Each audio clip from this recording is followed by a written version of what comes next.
How dangerous is using a microwave oven without a door? Hi, thanks for watching. I just wanted to make a quick response video to an awesome video I saw from the King of Random just a few minutes ago on YouTube. If you don't know, the King of Random is a very popular YouTube channel. It was started by a guy named Grant, who unfortunately passed away last year, but the channel has continued on with Nate and Callie. They make fantastic videos. I'll leave a link to the video that I'm talking about in the description, so be sure to check that out. I'm sure you know about them already. But I do want to say, for anyone that hasn't seen my videos before, one, thanks for checking this out, and I am going to talk about microwaves, how they work, and talk about some of the things that might not have been clear from watching their video. Now, as you know, I have a fancy microphone, which makes me an expert, but not only that, I am an expert in microwave ovens. In fact, if I were on Jeopardy, one of the categories that I would want would be microwave cooking, because if that were the case, I would run the table. So let me get to that in just a second. Usually, I talk about the news, things that are going on in the news, the election, stuff like that, and then I give you probably, the most humble and intelligent take on the internet on it. But today, I just wanted to add some more information that you might not have got from watching their video. Now, what they did is they had a microwave oven, and they took the door off. They jammed some things in the safety sensors so that the microwave oven thought that the door was still on, and then they tried to melt a chocolate bar. Okay? Now, I want to talk about some of the things that were not exactly clear in that video, and I'm trying to add to your knowledge about microwaves with this.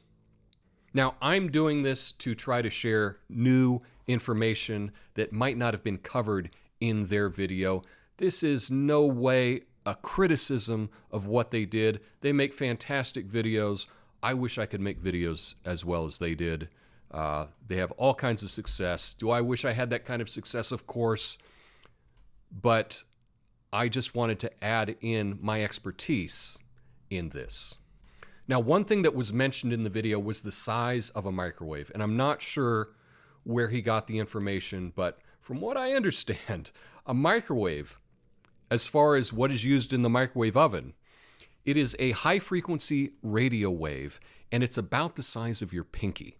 So it's about that big around, and it's about that long, okay? Now, why this is important is on the door, right? You can see into the microwave, but the way you can see into the microwave, it's actually a metal door with a lot of small holes that are in the door. And so through all of the holes, you can see into the microwave. The reason that that works is a microwave, again, the size of your pinky, it cannot go through those small holes in the door of the microwave. And so that's why you can look at the food when it's cooking in your microwave.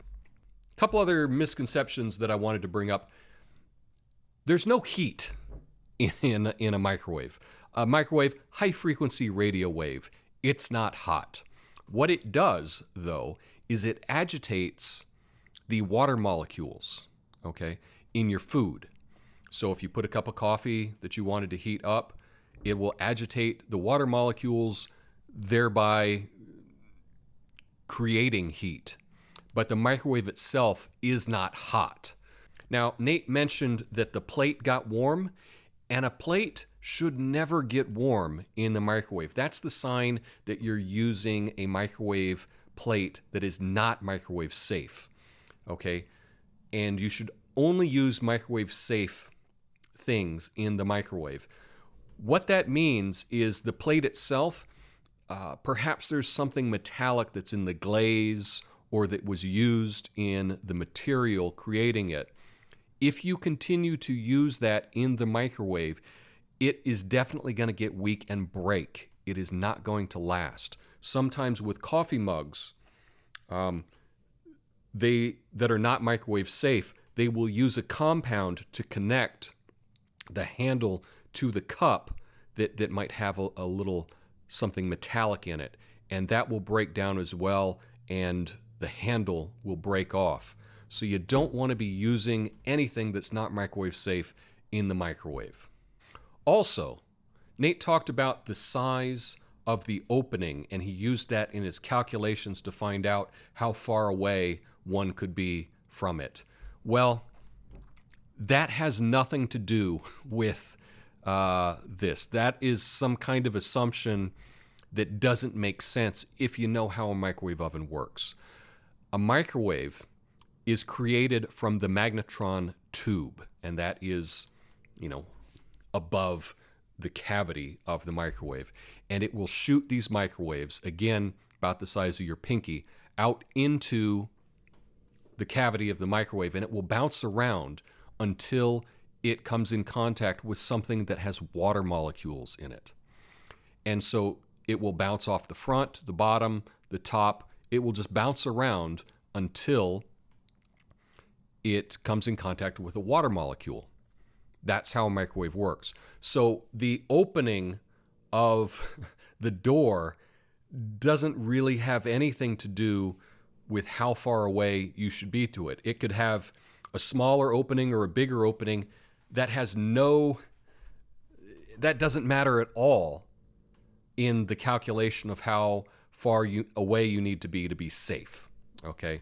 So he wanted the math corrected in the comments, but I can't correct the math because it's based on things that have nothing to do with how a microwave works. So back in the day, in the 80s, in the heyday of the microwave ovens, there were two different ways that microwaves worked. One was they would have the turntable like this, and that's what they use in all the microwave ovens today, where they would spin the food, but the microwaves would be shot out of about the same place every time. And so it would bounce around and it would heat the food, but to make sure that there weren't any cold spots, the food would just rotate around. It turns out that that's the cheapest way to do it. But a more effective way, but unfortunately slightly more expensive, was something called the scatter fan. And that was a fan that was above the cavity of the microwave that would spin around, and it had little metal blades on it. And the magnetron would shoot the microwaves into this scatter fan so that they would randomly be shot into the cavity of the microwave oven. That ensured a really even cooking. But the problem is that was a little bit more expensive. You know how corporations are. If they can make more money by making something cheaper, then they'll do it that way. That's why we all have these turntables in our microwaves now. It was so much better with the scatter fan because you didn't have to worry about your food spinning around. You could put things in the microwave, and no matter where you put it, it would be cooked evenly. But the turntable was cheaper, and so that's what we're stuck with today. Now, if you only use your microwave oven to heat things up and you don't cook anything in the microwave, you're really missing out, especially if you care about your carbon footprint or if you care about the environment. Microwave cooking, it takes about a quarter of the electricity that a regular oven does. Additionally, it's about a quarter of the time. You can save so much money on your energy bill, but not only that, you're saving energy by cooking things in the microwave. And for example, with vegetables, you will maintain way more vitamins by cooking them in the microwave than you would if you cooked them on the stovetop. Now, I do agree with the King of Random's video. Don't try this at home. Don't try to use a microwave without a door. Also, you should never run a microwave empty. You should always have something in the microwave so that it can absorb those microwaves. So always run it with a cup of water in it if you're just testing out a microwave. But I think that this experiment was perhaps a little bit more dangerous than they think it was. But I did enjoy it. I think they did a great job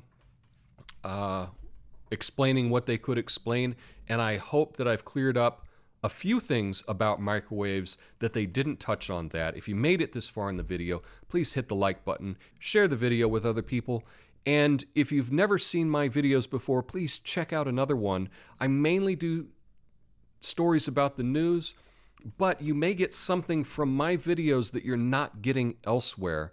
I think that they're valuable. Maybe you will too. I look forward to your thoughts in the comments. Peace.